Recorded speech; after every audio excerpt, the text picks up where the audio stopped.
name is Zach Jaffe, and this is my argumentative speech for public speaking. And my argument was, should college athletes be paid?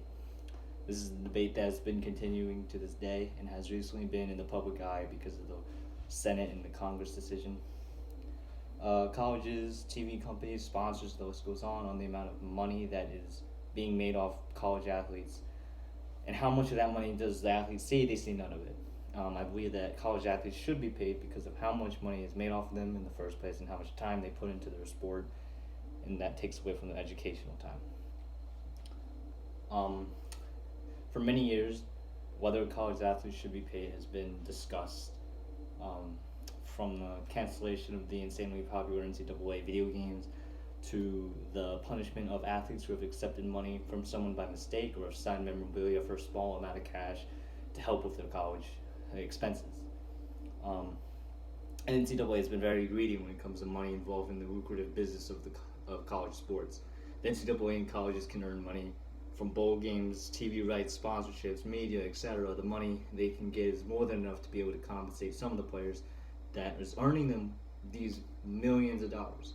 According to the 2014 CQ Research article, the Southeastern Conference, the SEC, one of the biggest college football conferences in the country, the best college football conference, one of the best college football conferences in the country, received nearly $52 million last season in bowl games. Just bowl games, that's not including sponsorship deals, TV deals, and everything. That money alone should be enough to pay for student athletes, the extra stress, the amount of time they spend going to practice, going to games, having the load of work, schoolwork, and with less time to complete it. According to Brandon Scott in his article, The Value of College Athletes, if student athletes were paid to play while in college, they would have enough money to pay for their day-to-day expenses. Most students offered a scholarship did not receive other monetary stipends from outside sources. Hayes notes 86% of college athletes live below the poverty line. Other than the money they receive from scholarships, many student athletes have no source of income. The average out-of-pocket expenses for each full scholarship athlete was approximately $3,222 per year during the 2010 school year. They don't have time to get a job because they're all focused on their sport. Sports take as long as a full-time job is one of the reasons. According to College Madness, a 2020 article, college athletes spend at least 40 hours per week dedicated to their sport, including games and training sessions. This isn't even taking into consideration the amount of classroom time that they have, which is around 40 to 50 hours of school, on top of the 40 hours of practices and games, traveling, and everything that goes with being a college athlete. College sports money is not used for the school students' benefit either. Most of the money is going to the coaches or the faculty involved. The coaches make millions of dollars in their contracts, and the students see none of that money, which it's just a part of it, a part of the problem with college right now, with college athletes not being paid, is that the coaches that aren't putting their body on the line, that aren't wasting their time, that aren't spending this much time playing, they are profiting off these young men and women. On top of that, are actually accumulating debt in school for playing a sport. Even athletes that are on full scholarships will likely not go professional. Not going pro means they will not earn any money to repay the student debt they incur in college. According to the Bleacher Report article in 2011, many athletes do not go to school for education and do not graduate. So much of the scholarship is useless to them. They should not be forced to accumulate debt in college while they make school profits. The college athletes already earn enough. Opposing arguments say that college athletes already earn enough through their scholarship to cover the cost of college, and that the scholarship alone is worth more than what they would get, then they should not get any extra benefits.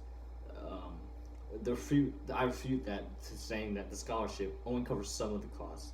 The living and the dorm costs, all of that, paying for food, paying for the traveling, paying for the hotel stuff, paying for clothes, packing, luggage, all of that is on top of the expenses for a student athlete. It would be more difficult to pay for smaller schools to pay. I do agree with this, but I think that there should be a lenient rule only Division 1 Power 5 schools, power conferences that earn enough money to pay the athletes should be allowed to pay, and the athletes should be allowed to profit in the terms of the amount of time they're on TV. Like the big schools like Duke, North Carolina, Maryland, Kentucky, Kansas, Alabama, LSU, they should be able to pay their athletes because they're earning so much money off of them. Trevor Lawrence, the Heisman Trophy winner, I guarantee you, he saw no money, but he made Clemson so much money off of how much he did for that school. After looking at all the information, I believe that college athletes should be paid. They're committing to a full-time job while going to school every day with homework. That's about 80 hours a week, with no time to relax or do anything else.